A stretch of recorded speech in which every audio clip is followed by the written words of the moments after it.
Film की शुरुआत होती है सैम नाम के एक बंदे से जो ट्रेन में सफर कर रहा होता है। उसकी जिंदगी बिल्कुल भी ठीक नहीं चल रही होती। हर मोड़ पर उसे परेशानी का सामना करना पड़ता है। पता चलता है कि वो एक सुनसान रेगिस्तान जैसे शहर जा रहा है जहां उसे नई नौकरी शुरू करनी है। ट्रेन में वो अकेला बैठ के खाना खा रहा होता है और उसके सामने एक औरत बैठी होती है, साथ उसका बच्चा भी होता है। सैम उसके हालात देख के अपना खाना उसे दे देता है। अब जब वो स्टेशन पर उतरता है तो पूरी जगह खाली होती है। हालांकि कंपनी ने कहा था कि रिक नाम का एक बंदा होगा जो उसे लेने आएगा। सैम इधर उधर देखता है, फिर उसे कमरे में एक आदमी दिखाई देता है। सैम उससे बात करने की कोशिश करता है पर वो बंदा उसे इग्नोर कर देता है। सैम उससे पूछता है बाथरूम कहाँ है, तो वो बंदा बस इशारे से बता देता है। सैम को उस पर गुस्सा आता है पर वो चुप रहता है और वॉशरूम चला जाता है। फारिग होने के बाद बाहर से एक आदमी की आवाज आती है, जल्दी निकलो भाई, यहाँ पानी भी पैसों का है। असल में यही वो रिक है जो सैम को कंपनी तक पहुंचाने वाला है। सैम कहता है हो गया भाई, बस निकल रहा हूँ। अब दोनों गाड़ी में बैठते हैं और कंपनी की तरफ रवाना होते हैं। रास्ते में रिक बोलता है तुझे $300 देने होंगे ट्रैवल के। सैम चौंक के कहता है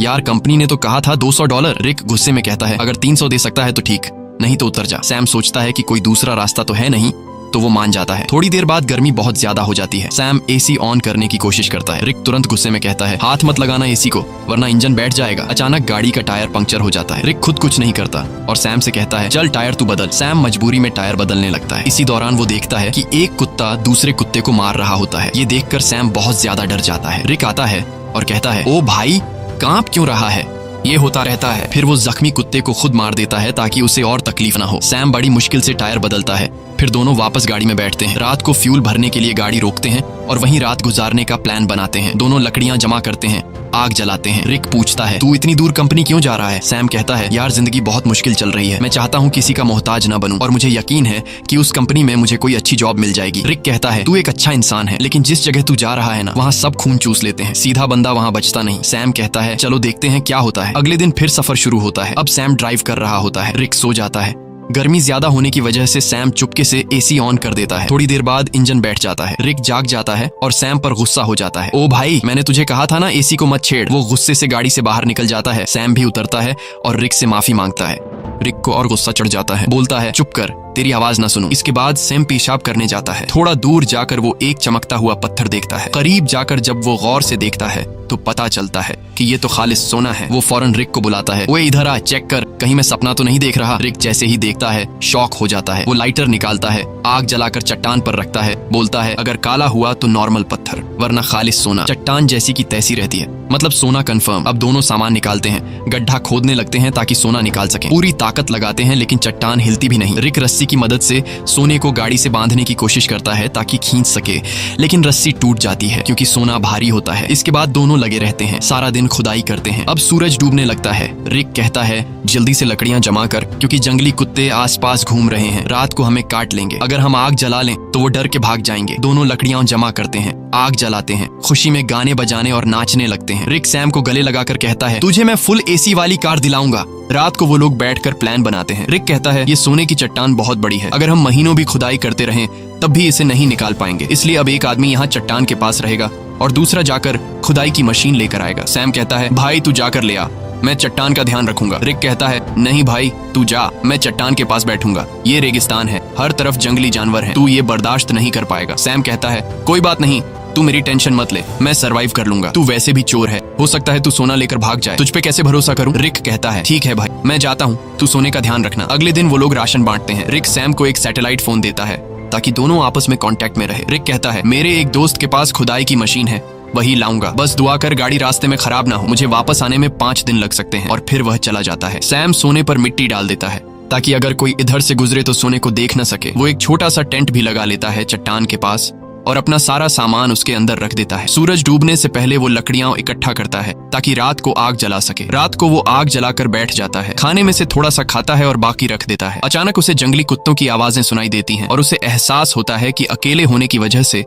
वो आसान शिकार है। वो डर जाता है और चाकू हाथ में लेकर सो जाता है। अगली सुबह सूरज की तेज धूप से उसकी आंख खुलती है। बहुत गर्मी और थकावट होती है, नींद पूरी नहीं हुई होती और सूरज की तपिश उसकी स्किन जला रही होती है। तभी सैटेलाइट फोन की बेल सुनाई देती है। सैम दौड़कर फोन तक जाता है लेकिन कॉल कट चुकी होती है। वो टेंट में बैठा सोने को देख रहा होता है और सोचता है कि सोना बेचकर सबसे पहले एक बड़ा घर खरीदूंगा। फिर सैम पास के इलाके में घूमता है। थोड़ी दूरी पर उसे एक क्रैश प्लेन दिखाई देता है। वो फौरन उस क्रैश प्लेन के पास जाता है और वहीं रहने का फैसला करता है, लेकिन वहां से सोने की चट्टान उसकी नजरों से दूर होती है। इसलिए वो प्लेन के कुछ टुकड़े उठाकर चट्टान के पास एक टेंट बना लेता है। सैम कुछ देर के लिए आराम करने लगता है ताकि पानी की बचत हो और थकान कम हो। अचानक बाहर से कुछ ऐसी आवाजें सुनाई देती हैं जैसे कोई सोने की चट्टान चोरी कर रहा हो। वो बाहर निकलता है लेकिन कुछ नहीं होता। चट्टान वैसे की वैसे होती है। वो चट्टान के पास बैठ जाता है। तभी उसे एक आइडिया आता है कि क्यों न चट्टान से एक सोने का टुकड़ा काट लिया जाए। सैम पत्थर उठाकर सोने को तोड़ने लगता है और वो सोने का एक बड़ा सा टुकड़ा तोड़ने में कामयाब हो जाता है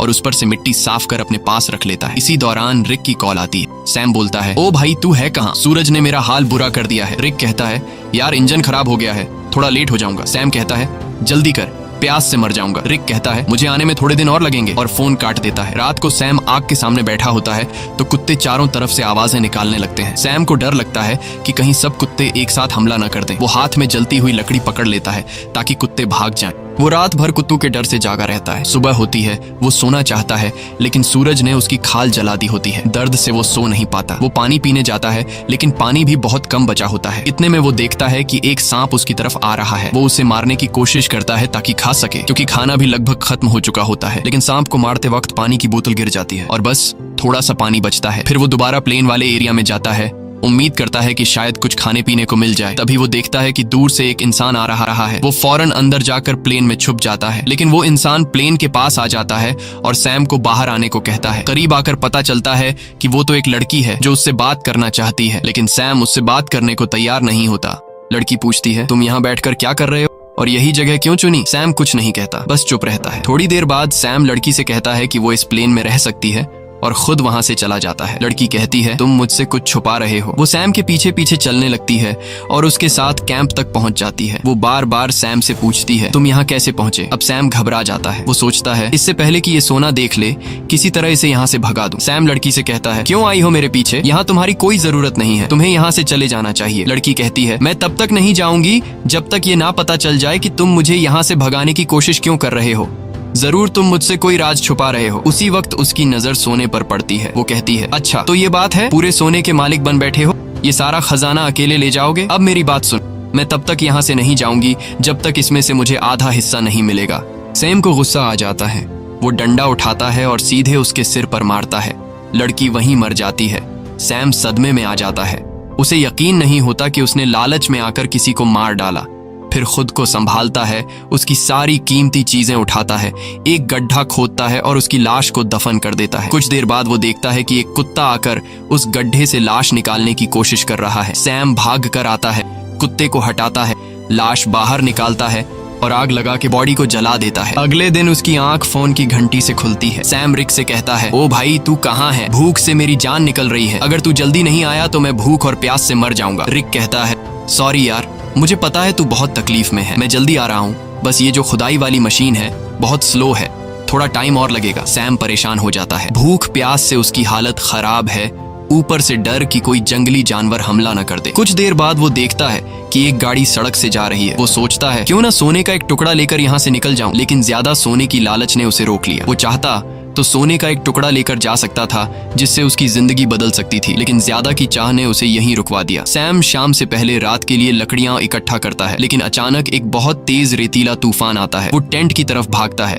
लेकिन तूफान उसका टेंट उड़ा देता है। सैम जान बचाने के लिए इधर उधर भागता है, लेकिन तभी एक पेड़ उस पर गिर जाता है। तूफान रुकने के बाद सैम खुद को मिट्टी में दबा हुआ पाता है और एक लकड़ी का टुकड़ा उसके पेट के आर पार निकला होता है। पर सैम के मन में सोने की लालच इतनी भर चुकी थी कि वो पेट से लकड़ी निकालने के बजाय सीधे सोने की जगह की ओर जाता है। वो चारों तरफ सोने को ढूंढता है और आखिरकार एक टुकड़ा मिल ही जाता है। सैम खुशी से झूम उठता है। फिर वो अपने पेट से लकड़ी निकालता है और जख्म से बहुत खून निकलने लगता है। वो कपड़े का टुकड़ा लेकर जख्म बांधता है, लेकिन खून रुकता नहीं। मजबूरी में वो आग जलाकर एक डिब्बे का टुकड़ा गर्म करता है और जख्म पर लगाता है। इससे सैम को इतनी तकलीफ होती है कि वो बेहोश हो जाता है। थोड़ी देर बाद होश आता है। उसे हर तरफ वही लड़की दिखती है जिसे उसने मारा था। अब उसका दिमाग घूमने लगता है। उसे समझ नहीं आता कि ये सच है या फिर वहम। तभी फोन बजता है। रिक कॉल करता है। सैम चिल्लाता है, यार वो लड़की हर तरफ दिख रही है। रिक बोलता है, कौन सी लड़की? देख, किसी को सोने के बारे में पता न चले, अगर किसी को पता चल भी गया हो तो उसे मार डाल। लेकिन सैम की हालत इतनी खराब होती है कि वो किसी को मार तो क्या, अपने पैरों पर खड़ा भी नहीं हो सकता। वो जमीन पर रेंग रहा होता है, जवाब देने की भी हिम्मत नहीं होती। अचानक वही लड़की सामने खड़ी नजर आती है, लेकिन इस बार उसके चेहरे पर कोई जख्म नहीं होते।